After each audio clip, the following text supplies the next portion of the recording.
sanggupkah panjenengan sekarang diserahkan lagi kawula. Dan saat itu semua menjawab sanggup dengan adanya jawaban itu, sehingga beliau melanjutkan dawuhnya lagi. Menawi mauten sholawat wakidiyah kawula ijazahaken dumateng panjenengan sekalian. Panjenengan sekalian angsal mijazahaken dumateng tiyang lintu mutlak. Saupamanya panjenengan nemuaken lembar wakidiyah dumateng tong sampah, panjenengan makan sah-sah kemawon. Nah. Menawi dipun termati dawuh niku ingkang dipun ijazahaken sholawat wakidiyah ingkang dateng lembaran.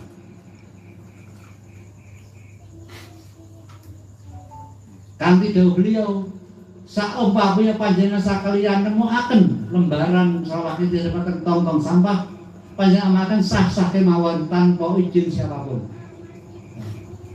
Niki ateges ingkang dipun ijazahaken mutlak lembaran sholawat wakidiyah. Mboten wakidiyah, menapun. Mboten perjalanan wakidiyah. Lembar wakidiyah itu meliputi apa? Yang pertama, seluruh rangkaian doa yang terkandung dan tertulis dalam lembar wakidiyah atau lembar wakidiyah, mulai Fatihah ila Qadrati sampai Fatihah Babul Ja, itu lembaran wakidiyah. Dan ajarannya mulai lillah bila ahli rasul hanya itu, tidak liros otomatis liros tidak dijazahkan karena itu hak prerogatif beliau, hak mutlak beliau. Nanti kalau liros dijazahkan semua bisa ngaku kos karena semua berhak. Gimana? Nah di sini Pak Karyawan Sambon mendawuhkan bahwa ada beberapa syarat-syarat yang harus dipenuhi sebagai penerus wakidiyah. Di antaranya harus berorganisasi. Di sini saya tidak terlalu banyak berbicara masalah organisasi karena ini sudah dijawabkan Pak Cahri sebagai pengurus susah. Di sini saya menerangkan babakan wakidiyah. Selama ini orang beranggapan wakidiyah tidak diwariskan sebagai layanan Islam, seperti itu. Sebenarnya yang dijazahkan sama masyarakat itu sholawat wakidiyah yang ada di dalam lembaran.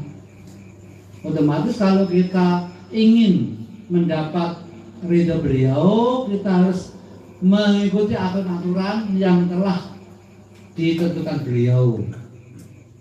Di antaranya tadi sudah disebutkan Pak Syarif.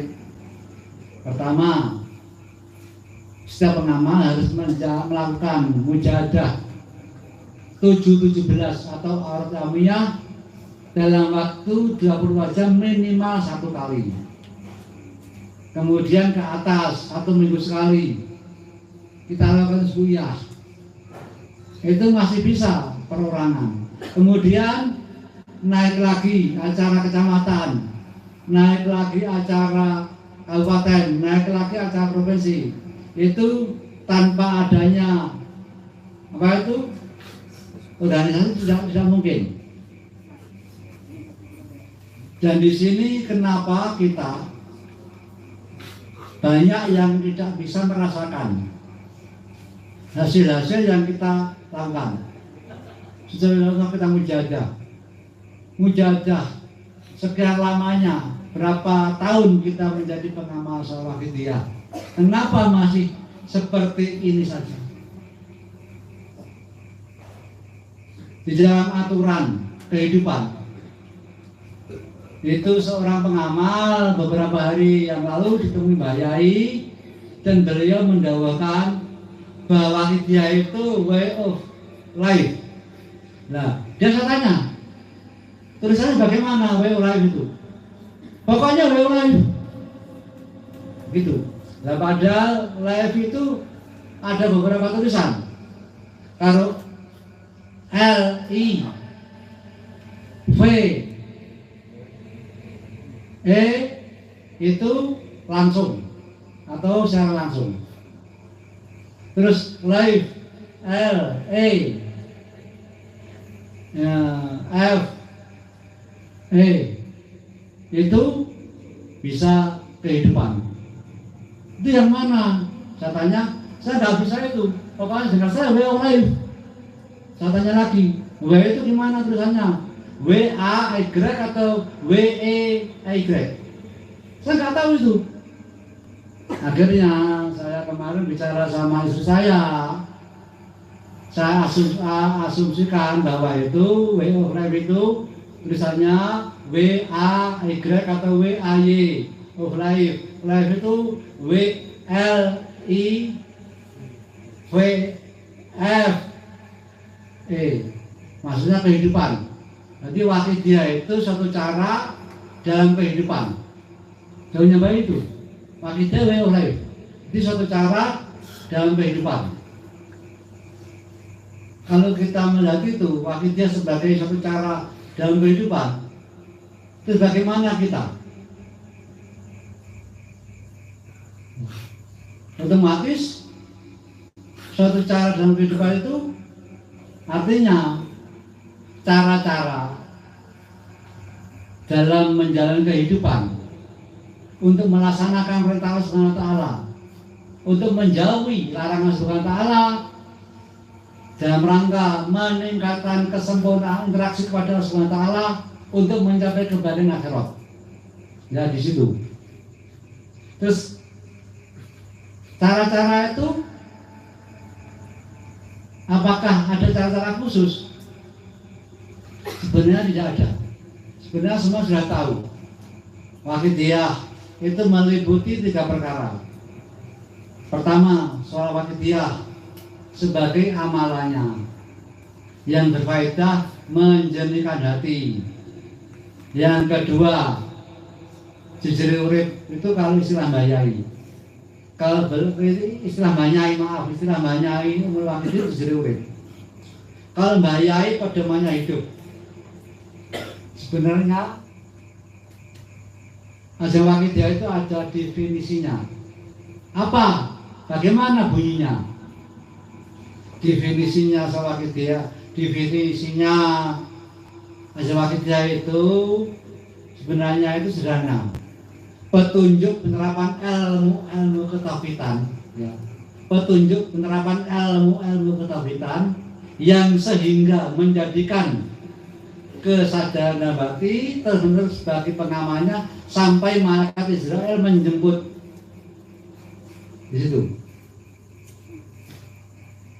Terus apa yang dimaksud petunjuk penerapan ilmu ketauhidan? Yaitu lillah, lirasul, lilghos, birasul, bilghos, dan bilah di dalam yukti. Yukti apa? Yukti kehidupan, misi bidang. Kita sebagai manusia tidak mungkin bisa hidup tanpa bantuan orang lain. Interaksi dengan manusia lain itu disebut yukti. Misalkan saya ke rumah sampean, silaturahmi. Saya ke rumahnya Ki Ageng, silaturahmi. Saya ke rumahnya Pak Cahri, silaturahmi. Saya ke rumahnya Pak Anang, silaturahmi. Itu namanya interaksi. Dan manusia tidak bisa hidup tanpa interaksi dengan orang lain. Karena kita manusia dikodarkan sebagai makhluk sosial. Aku seurip kuwi kewan. Ya maaf, itu kewan, jarang. Lahir cekrok langsung layu. Kalau kita lahir tanpa ada yang membantu, tidak mungkin bisa. Justru itu keistimewaan manusia itu. Kesempurnaan manusia justru itu. Allah memberi kesempurnaan manusia. Manusia paling sempurna manusia. Karena diciptakan sebagai makhluk sosial. Dengan tujuan hubungan silaturahmi, saling membantu sama-sama satu sama lain untuk beribadah kepada Allah Subhanahu wa taala. Di situ. Nah, dalam interaksi kepada manusia lain itu ada aturannya. Ada petunjuknya. Lah beliau menciptakan petunjuk penerapan ilmu ketauhidan dalam interaksi kepada orang lain. Kalau kita amalkan terus, kita akan sadar kita akan menyadari dan memahami sampai malaikat Israel menjemput. Satu contoh, saya ke rumahnya Pak Anang ingin belajar. Pak Anang kan ahlinya itu apa ya, fitness. Saya tanya pada Pak Anang, Pak Anang gimana ini sebagainya lah. Walaupun fitness, walaupun olahraga, itu kita hanya ibadah. Saya ke rumahnya Pak Anang dengan tujuan mencari ilmu bagaimana membesarkan otot bicep, bagaimana membesarkan riset, bagaimana membesarkan pectoralis. Saya niati ibadah kepada Allah. Saya niati mengikuti tuntunan Rasulullah. Saya niati mengikuti bimbingan bayai atau bimbingan wajah zaman.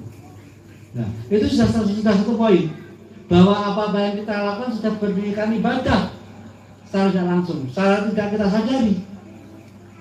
Ya, itu.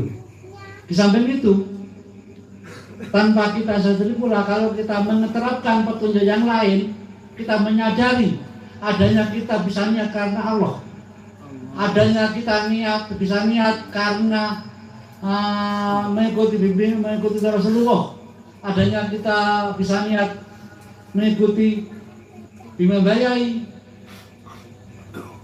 kita sadari di dalam dasar itu, karena ini jasa beliau Rasulullah, karena jasa beliau bayai. Kalau tidak ada bayai dan Rasulullah, tidak mungkin kita bisanya seperti ini. Nah, itu sudah satu poin. Poin apa? Poin apa? Poin kita digolongkan orang yang bersyukur kepada Allah. Karena orang bersyukur kepada Allah, satu syarat adalah bersyukur kepada orang yang menunjukkan kebenaran. Kita tidak bisa dikatakan bersyukur kepada Allah sebelum bersyukur kepada orang yang menunjukkan kebaikan dan kebenaran. Otomatis kalau kita menerapkan Birasul dan Biros, itu kita sudah bersyukur kepada Kanjeng Nabi Muhammad SAW, bersyukur kepada Mbah Yai. Nah, itu kita sudah tergolong orang bersyukur kepada Allah SWT. Kalau kita tidak menerapkan Birasul Biros, maka kita termasuk golongan orang yang terilhami oleh iblis. Karena iblis berkata pada Allah, ya Allah, akan saya goda anak turunnya Nabi Adam dari arah depan, arah belakang, arah samping kanan, arah samping kiri, arah bawah, arah atas, biar tidak ada waktu untuk bersyukur kepadamu. Kalau kita menerapkan ajaran Waqidiyah, yang mana di situ itu penerapannya itu Birasul, otomatis itu baik, itu cara beliau bayar untuk membebaskan kita daripada apa ya, cengkeraman iblis. Karena kalau kita cengkeraman iblis, tidak ada waktu bersyukur.